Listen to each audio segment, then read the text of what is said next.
तो दोस्तों कैसे हैं आप सभी। ये वीडियो मेरी सीरीज रोड टू ब्रह्मास्त्र का पहला पार्ट होगी, जिसमें हम specifically Ayan Mukherjee the director की बात करेंगे। हम थ्रू उनकी प्रीवियस फिल्म से ये जानेंगे कि उनके कैरेक्टर्स कैसे होते हैं और ब्रह्मास्त्र से हमें क्या एक्सपेक्ट करना चाहिए। वीडियो के लास्ट में एक सॉलिड रिकमेंडेशन भी है मेरे पास, तो stay tuned till the and.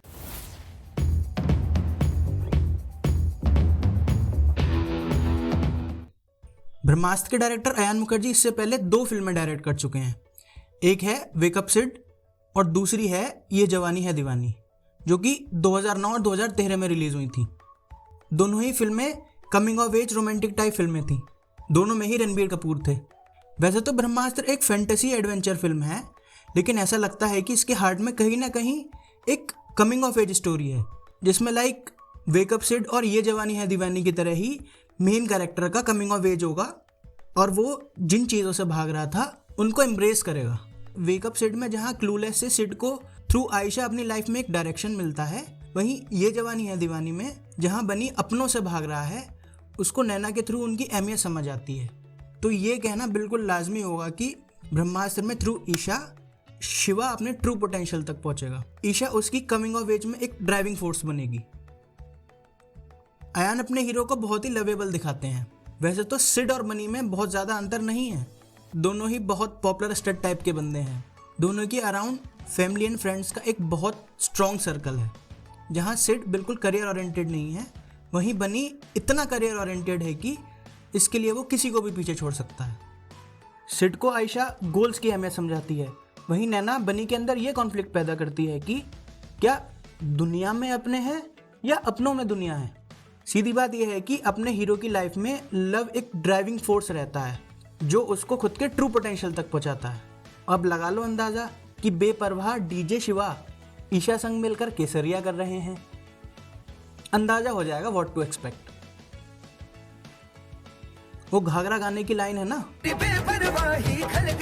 यही बेपरवाही अपनी लाइफ में एकदम सीधे ट्रैक पर चलने वाली आयशा और नैना को खलती ज़रूर है। आयशा और नैना की लाइफ बहुत सदी हुई होती है, जहाँ सिड और बनी आकर उन पर एक गहरा प्रभाव डालते हैं। ये इम्पैक्ट थ्रू दोनों के वॉइस ओवर से और गहरा समझ में आता है। दोनों ही फिल्मों में ये वॉइस ओवर एक कॉमन फैक्टर नज़र आता है। तो क्या ऐसा पॉसिबल होगा कि यहाँ हमको एक और बहुत ही इम्पैक्टफुल वॉइस ओवर ईशा के पर्सपेक्टिव से सुनाई दे? अगर इस बार भी ऐसा हुआ तो इस लव स्टोरी में 4 चांद लग जाएंगे। अयान के हीरो की जर्नी पर उसकी फैमिली का भी बहुत इम्पैक्ट रहता है।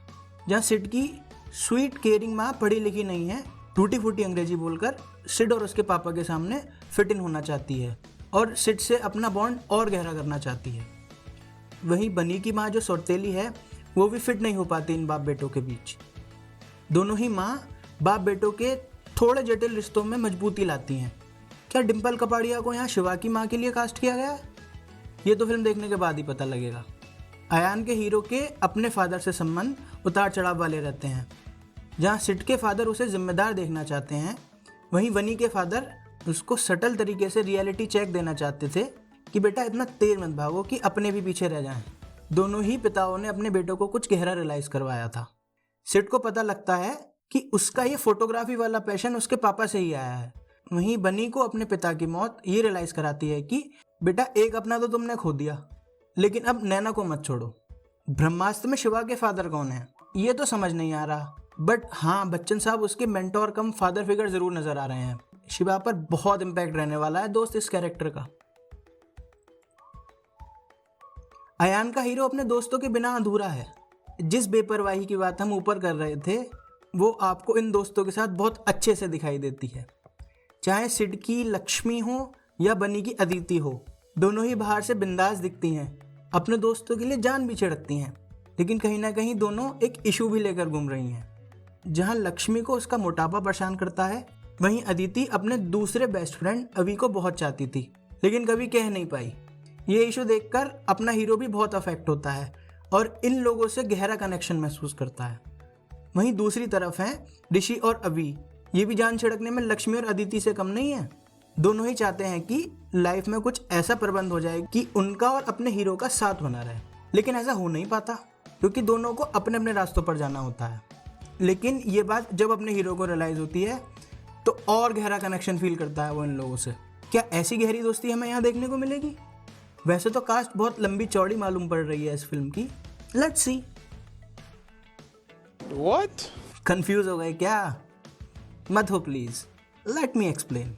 सीरियस बातें बहुत हो गई, थोड़ी बकचोदी भी जरूरी है। तो कहना यह है कि अयान की फिल्म में एक कैरेक्टर आपको ऐसा भी मिलेगा जिसका घंटा कोई काम नहीं होता फिल्म में। इन कैरेक्टर्स को देख के हमें एकदम वो KG3 वाली पूकी याद आ जाती है। और ये कारनामा करने वाले सिर्फ करण जौहर होते होंगे, जो यूजुअली ये फिल्म प्रोड्यूस करते हैं।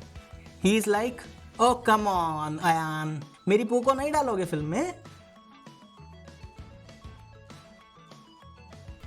एक और कॉमन फैक्टर नजर आता है अयान के इस वर्ड में हमें, जो उनकी कहानी को और चार चांद लगा देता है और वो जो बात कहना चाह रहे हैं उसका इम्पैक्ट और बढ़ा देता है।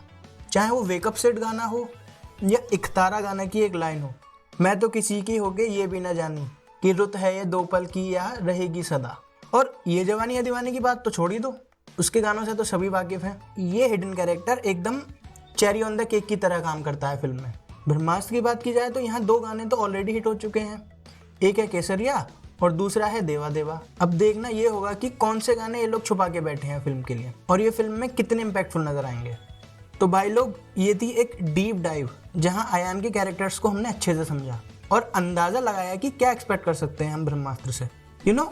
अयान सिर्फ 26 के थे जब उन्होंने वेकअप सेट बनाई थी, हम साले 27 के अभी तक यहीं पहुंचे हैं। खैर, जैसे मैंने शुरू में आप लोगों से कहा था कि इन सबसे रिलेटेड एक रिकमेंडेशन और है मेरे पास। So like Sid and Ayesha, जो शुरू में सिर्फ अच्छे दोस्त होते हैं, उनकी तरह ही एक कपल और हैं जिनका नाम है जैक एंड मिरी, जो सालों से एज फ्रेंड साथ रहते हैं। एक समय में जब पैसों की किल्लत बहुत बढ़ जाती है तो ये डिसाइड करते हैं कि है ना इंटरेस्टिंग? इसके बाद क्या होता है इसके लिए आपको फिल्म देखनी पड़ेगी। तो ये video road to Brahmastra series की पहली वीडियो थी। अगली वीडियो में हम और स्पेसिफिक होकर बात करेंगे कि हमें इस फिल्म से क्या एक्सपेक्ट करना चाहिए। सो प्लीज़ लाइक करना, शेयर करना, सब्सक्राइब करना इस वीडियो को। Thank you for watching.